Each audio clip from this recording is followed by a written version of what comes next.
এখানে আমি এক কৌটো গোবিন্দভোগ চাল নিয়ে নিয়েছি। আমার কাছে আতপ চাল নেই, তো আমি এক কৌটো গোবিন্দভোগ চাল নিয়ে নিলাম।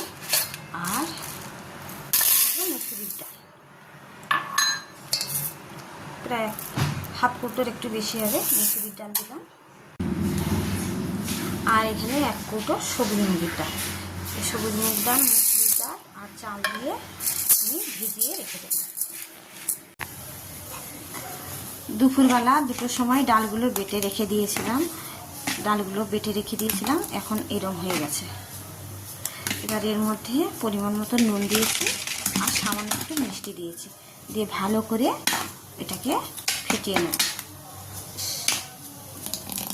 পুরো ফুলে উঠেছে, জাল জাল মতো। ভালো করে এটাকে ফেটিয়ে নেব। এই যে ডালের ছিলকা বানাবো, এবার পুরো রেডি হয়ে গেছে। আমি ফেটিয়ে নিয়েছি।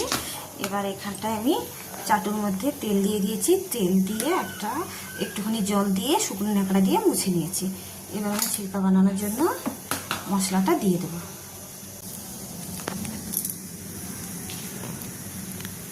আমি এখানে মিশ্রণটা দিয়ে দিয়েছি, ডালের ছিলকাটা।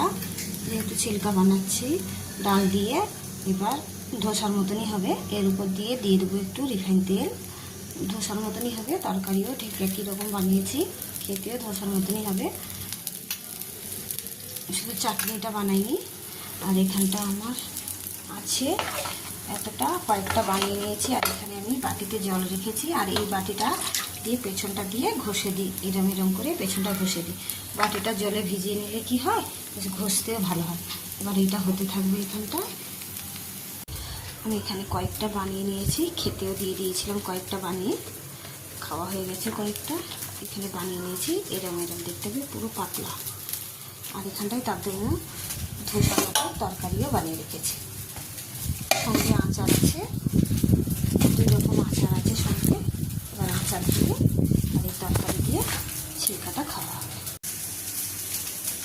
এই যে আমাদের ছিলকা, আজকে রাত্রে আমাদের রাতে ছিলকা খাওয়া হবে। এই হলো আমাদের রাতের ডিনার আজকে।